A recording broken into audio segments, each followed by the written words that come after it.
But I want you to take it personal. And my personal question to you is, why not you? What you need is the one thing I talk about in my book, which is straight up brutal work ethic. You have to be willing to outwork everybody in the world. Like, I'm 54 years old right now. Like that. I mean, it just fucking flew by. Yeah. And you think when you're young that you have all this time. You have no time. There's no time. I mean, one of the quotes on the wall in the gym in there is, you know, there is no tomorrow, from Rocky 3. Tomorrow. Let's do it tomorrow. There is no tomorrow. There is no tomorrow. There is no tomorrow. You've got the brains. You can make decisions. You can study the plan. You can change your life. You can grow immensely in the next few years. You can make your dreams come true. You can build a financial wall around your family nothing can get through. You can become healthy. You can become powerful. Why not you? It's supposed to be hard. If it wasn't hard, everyone would do it. The hard is what makes it great. That haunting is something that's still there today. Because no matter how much you improve, no matter how much you change who you are, it's not permanent. You don't just wake up and say, oh my God, man, you're David Goggins, you break records, you do this, you do that. People want to know, how are you able to just be so hard? Because I never turned the fucking thing off. Because once it turns off, I go right back to the David Goggins that is. And that's the guy that I'm constantly fighting every day. And it's a choice. And that choice makes you misunderstood. It makes you crazy. It's an amazing thing about passion. If you love something, if you have a strong passion for something, you would go to the extreme to try to understand or try to get it. Success. You know, all they think about, well, he batted .202, you know, and he struck out a certain number of times. Yeah, okay.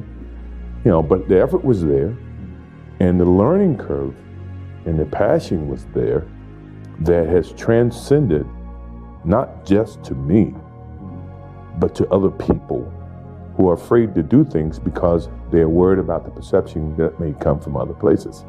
To me, that's more gratifying than anything, you know. So that's the things that my father and my mother instilled in me. Take a negative and turn it into a positive. Don't be afraid to fail. I would like to know, when you're in that moment failing, and you have to keep going, what do you say to yourself? What if? A lot of times I'll be in a 200-mile run or something like that, and I'm all jacked up. Body's broken, mind's broken, spirit's broken. I start to say, what if I can pull this off? When I first walked into the Navy SEAL recruiter's office, he looked at me and said, there's only been 35 African Americans in 70 years make it through. You know what I said to myself? What if I can be the 36th? It's the what if I can pull off a fucking miracle. What if I can become someone that no one thinks I can be? And just me talking about that, I have the hair going up on my arms, because it makes me just like, what if? The next year is going to go by whether you're doing something about your life or not.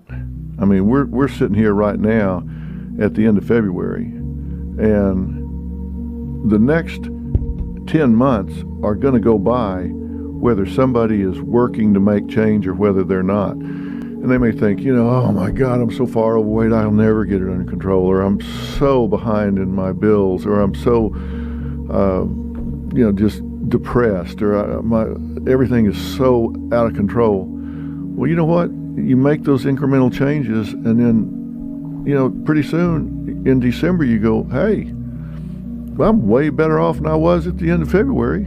So shit, you made little changes and they all added up. And if you don't, by the end of the year, you're just in deeper. So every little bit matters. Yeah, I tell people to write things down. I say one of the best ways to get things done is to write things down. Write down what you're trying to get done. Write down what you need to get done on a long-term basis and what you need to get done on a short-term basis. And write off a checklist. Force yourself. Be accountable. Yeah, the difference between a dream and a goal is a timeline and accountability. Yeah, accountability is gigantic. You got to have somebody, whether it's yourself or a friend or somebody that's going to say, look, did you do what you said you were going to do by this time? And if you don't, hold your feet to the fire. Because, I mean, just sitting around dreaming someday, someday I'm going to get a different job. Someday I'm going to change this. Well, someday ain't a day of the week.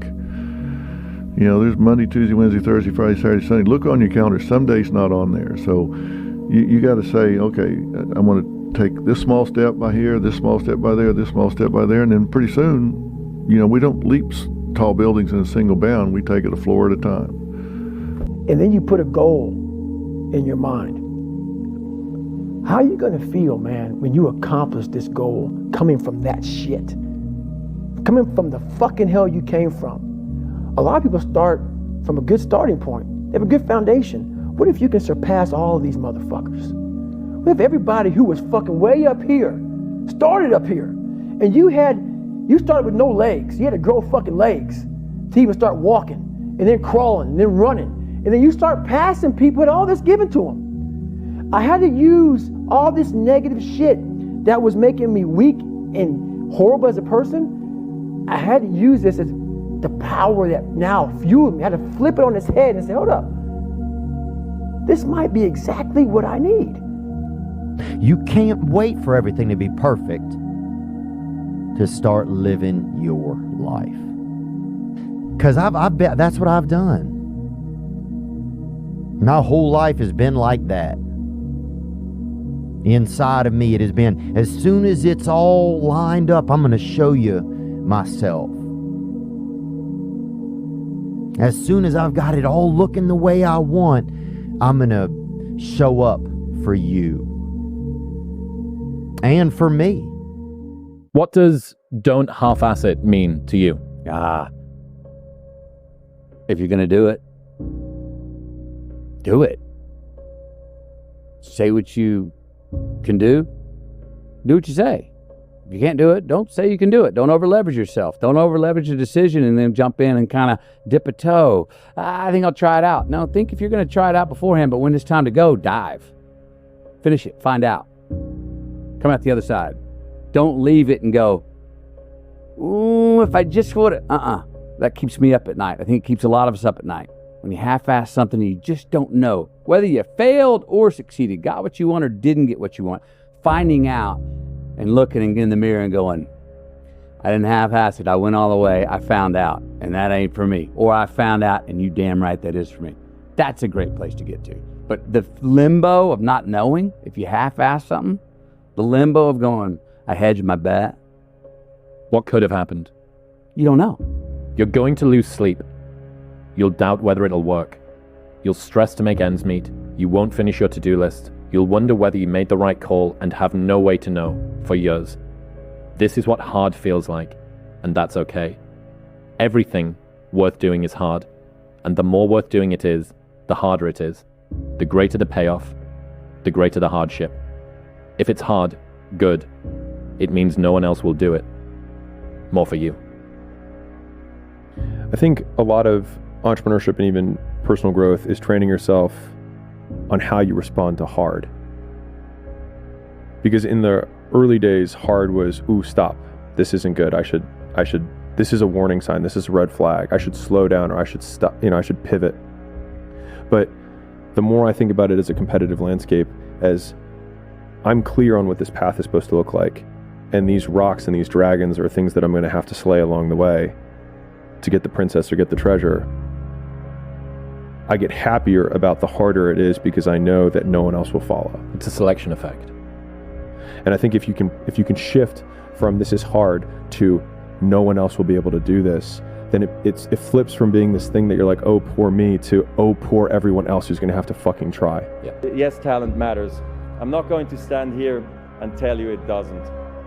But talent has a broad definition. Most of the time, it's not about having a gift. It's about having grit. In tennis, a great forehand with sick racket head speed can be called a talent. But in tennis, like in life, discipline is also a talent, and so is patience. Trusting yourself is a talent. Embracing the process Loving the process is a talent. Managing your life, managing yourself, these can be talents too. Some people are born with them. Everybody has to work at them.